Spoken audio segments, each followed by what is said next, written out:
Aujourd'hui, je propose de répondre à une question qui m'a été posée en commentaire. C'est quoi la matière pour vous? Alors j'ai d'abord répondu à cette personne que la réponse pouvait tenir en un seul mot. D'ailleurs, elle m'a répondu en 2 mots, mais mais que ce ne serait pas, très utile, enfin, je ne pense pas que ça vous aiderait en fait de répondre de cette manière, bien que ce soit, la réalité, la vérité plutôt. Et donc, comment aborder cette question? Alors derrière cette il y a plusieurs, il y a plusieurs niveaux, je dirais, de réponse à cette question. C'est quoi pour vous la matière?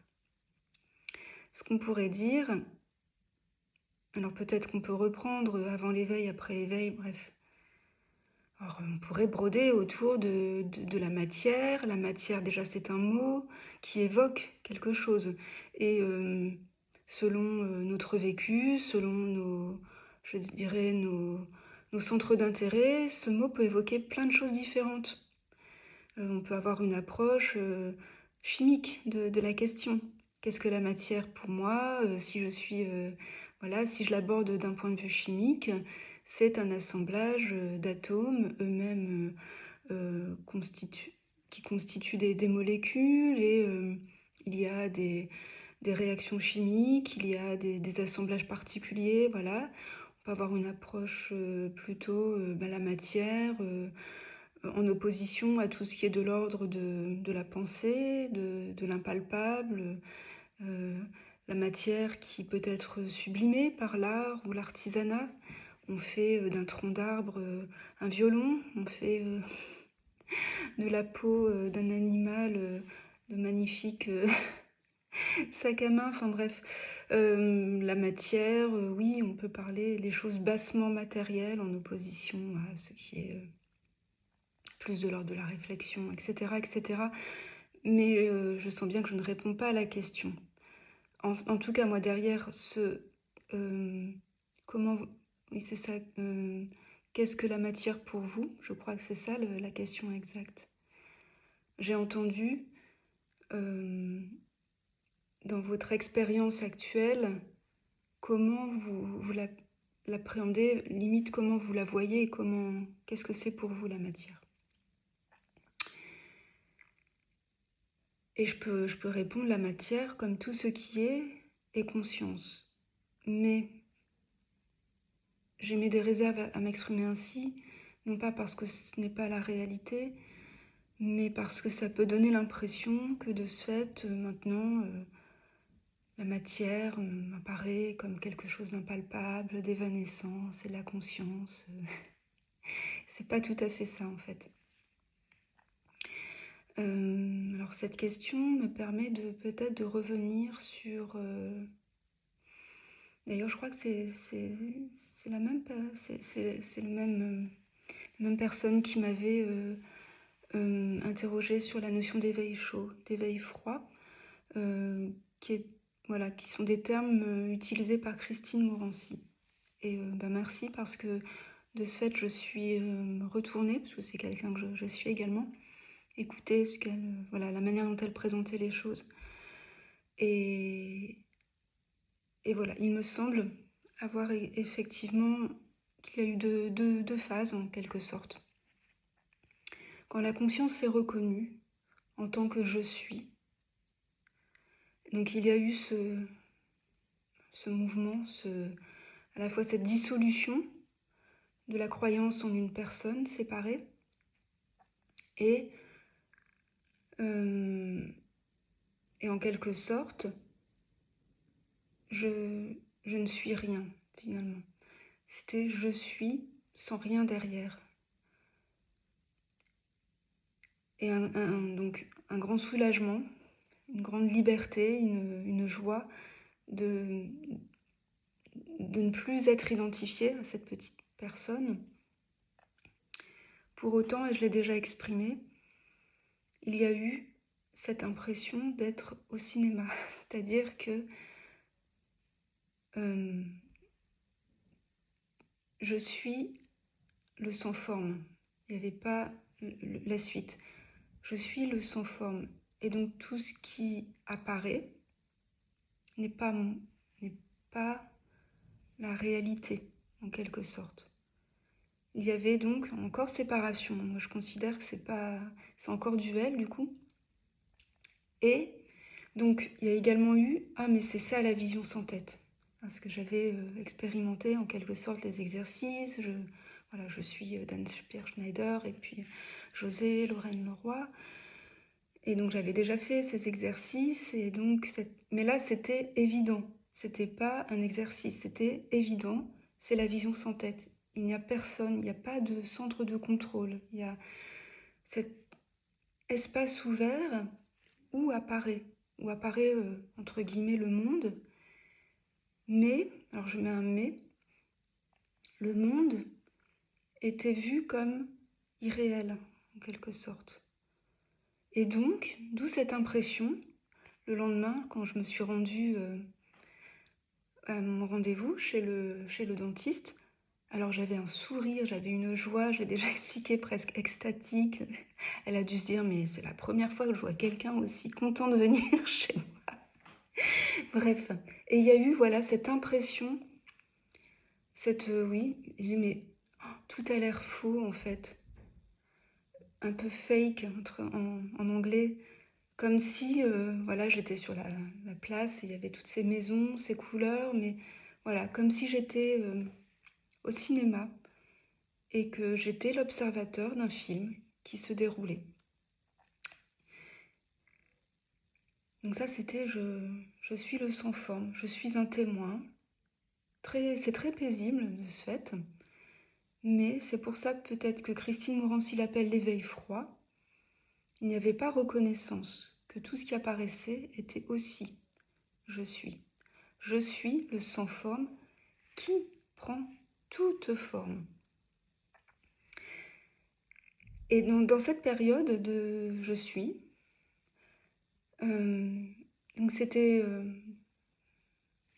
l'éveil froid dans le sens où il n'y avait pas cet amour. D'ailleurs, ça me titille un peu. Je fais, ouais, l'amour, bon. La joie, oui. La paix, ok. L'amour, bon.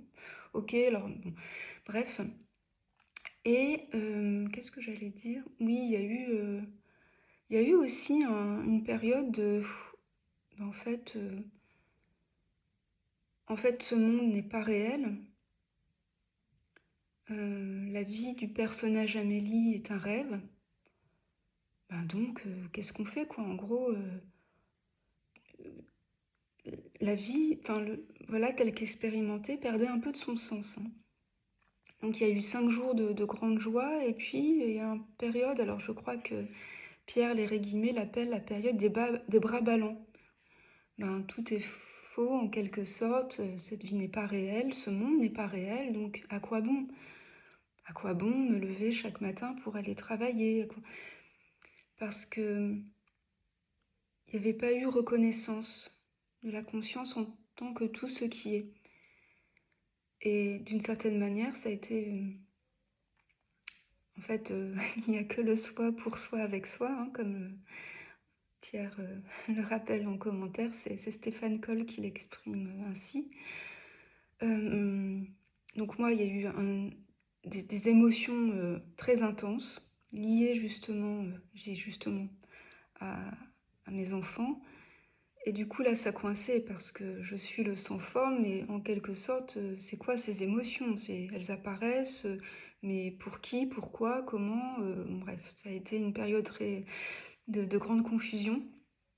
Mais je dirais que ça a permis cette reconnaissance aussi en tant que tout ce qui est. Alors, dans tout ce qui est, ça inclut la matière, mais pas que, parce que si je vous dis oui, la matière est conscience, vous allez vous dire ah d'accord, mais alors en fait elle voit, déjà le terme voir, elle voit que par exemple, je vais prendre ce tube de crème pour les mains, il est fait de conscience et non, en fait dans mon expérience il y a une sens. Alors on va y venir, hein, je vais expliquer. Le tube de crème, il m'apparaît solide, c'est-à-dire que quand j'ai tendu la main pour le prendre, je ne me suis pas attendue à ce que le tube de crème traverse ma main. Enfin, si, c'est pas du tout ça. Donc déjà, en fait, c'est une évidence. C'est ça aussi, c'est qu'il y a rien à forcer. Oui, je peux affirmer, tout est conscience. Ce n'est pas parce que je l'ai vérifié par une expérience, sensorielle ou quoi enfin, alors cela dit, il y a des scientifiques, hein, qui arrivent à cette conclusion. D'ailleurs, si on aborde cette question scientifique, j'ai parlé tout à l'heure de l'approche physique de la matière, ou j'en ai pas parlé d'ailleurs, mais en physique, et d'autant plus en physique quantique, vous avez déjà sûrement entendu le fait que, donc là on va aller très en profondeur, je dirais, de qu'est-ce qu'un atome. Donc c'est un noyau des protons, etc. Et puis les électrons. Et en fait, on voit bien que la taille de ces particules élémentaires, elle est tellement petite qu'elles sont séparées par un vide immense. Ce qui fait que, voilà, certains disent la matière, en fait, elle est constituée à 99,9999999, et je ne sais pas combien de 9 on va en quelque sorte démontrer, mais peut-être que finalement on est très très proche du 100%. La matière est vide. Et puis bon, il y a plein d'expériences comme ça qui... Et d'ailleurs des scientifiques, hein, je constate sur les réseaux sociaux des scientifiques qui d'une certaine manière disent que en fait la conscience n'est pas dans le cerveau, mais nous, tout ce qui apparaît dans la conscience. Enfin voilà. Bon. Du coup, je suis en train de me dire, alors, le temps n'existe pas, hein, dans l'absolu que nous sommes, mais j'ai l'impression on dit que l'histoire se répète, et j'ai l'impression que, vous voyez, avant qu'il y ait, alors, au temps où il n'y avait pas toutes ces découvertes scientifiques, on n'avait pas les outils, bref, et ben, ce que l'homme à l'époque n'expliquait pas, en quelque sorte, c'était le mystère, c'était Dieu, c'était voilà. Et puis, avec l'évolution qui semble se passer, hein, dans cette existence, il y a de plus en plus de découvertes scientifiques. Et donc, on rejetait, c'était l'obscurantisme, c'était, voilà, on évoluait en quelque sorte. Maintenant, on savait expliquer scientifiquement, voilà. Mais non, ce n'est pas le soleil qui se développe, voilà, c'est la Terre qui tourne, enfin bref, voilà. Et puis la matière, c'est, voilà, le code génétique, on sait. Et plus on va loin, je dirais, dans cette connaissance fine de la science apportée par les sciences, j'ai l'impression que plus on va loin, plus on revient finalement au point de départ qui est, mais je crois que, alors peut-être que je dis une bêtise, hein, mais je crois qu'Einstein lui-même disait, en fait, rien n'est mystère et tout est mystère. Voilà, donc bon, bref, j'ai l'impression que plus on va aller loin dans la science et plus on va revenir à, mais oui, il y a un mystère en fait, il y a quelque chose qui... Et ce que je vous invite à faire pour revenir à la question de qu'est-ce que la matière pour vous, est-ce que vous êtes déjà posé la question de, justement, pourquoi, quand mes yeux se posent sur ce tube de crème, il y a l'image d'un tube de crème qui apparaît. Alors vous allez me dire, si vous vous souvenez de vos cours de sciences de la vie et de la Terre, ben oui, il y a voilà, il y a la lumière, ça arrive au niveau des cellules, ça active les cônes, les bâtonnets, il y a la rétine, un signal qui est transcrit en machin truc, ça arrive au cerveau. Et moi, à chaque fois, je dis oui, ok, ça arrive au cerveau. Et enfin, c'est quoi le truc entre le cerveau et l'image, elle apparaît pas dans votre cerveau. Enfin, il y a on bute, hein, sur quelque chose. Le cerveau, il crée une image. Ok, mais du coup, alors, donc ce que je vous invite, parce que moi, c'est quelque chose qui apportait beaucoup de résistance, ce truc de la scientifique qui avait, oui, mais voilà, réponse à tout. La vision synthèse de Douglas Harding, il y a cet exercice où on vous invite à prendre conscience qu'en fait, vous avez deux petits yeux et pour autant, il y a une image complète. Il n'y a pas une image générée par l'œil droit, une image générée par l'œil gauche. Et moi, j'étais là, oui, mais je sais, ça, c'est le cerveau qui, voilà, qui gna gna gna. Il y avait toujours ce oui, mais. Là, ce que je vous invite à faire, en quelque sorte, c'est de constater. Voilà, vous avez les yeux ouverts. Et donc, il y a je dirais même, il y a une image qui apparaît. Alors, vous allez me dire, ben non, moi je vois des objets qui sont séparés dans l'espace. Alors ça, c'est aussi une illusion, mais enfin, bref.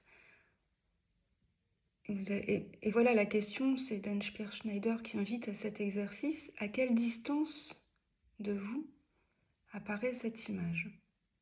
Alors, ici, qu'est-ce que ça disait quand Dan proposait cet exercice? Bah si, il y a une distance, je vois bien que le pot, la plante, là, elle est à distance de moi. Mais bon, bref. Fermez les yeux, ouvrez-les. L'image apparaît instantanément. Il n'y a pas d'abord l'objet qui est proche de vous, puis l'autre, puis un objet plus loin. Tout apparaît à zéro distance. Tout est là, et j'irai même plus loin. Ce qui apparaît dans votre champ visuel, mais ce qui apparaît, si vous n'étiez pas là, ça n'existerait pas. Quel est le bruit d'un arbre qui tombe s'il n'y a personne pour l'entendre? Donc cet exercice, vous pouvez le faire avec les sons également. Donc là, vous entendez le son de ma voix, il y a peut-être d'autres bruits. Alors voilà, l'explication, on va dire, c'est il y a des fréquences sonores, gna gna gna, ça arrive au niveau des oreilles, donc voilà, le marteau, je sais plus quoi, là, qui... Mais c'est la même chose, en fait. L'apparition du son n'existerait pas. Déjà, s'il n'y avait pas le support, entre guillemets,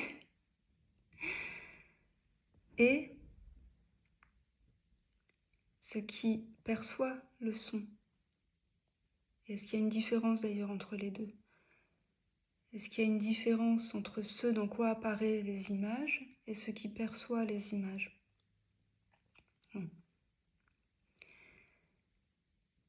Et donc, à partir du moment, lorsqu'il y a eu reconnaissance que je suis le sans forme qui prend toute forme,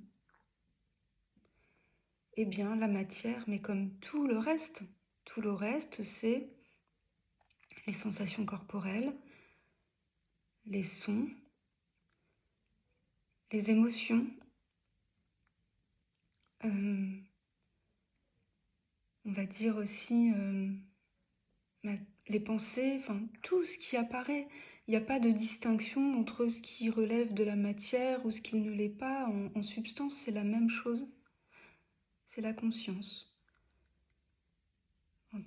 En d'autres termes, ce sont toutes les formes que prend la conscience, qui est à la fois ce je suis, c'est même déjà peut-être trop,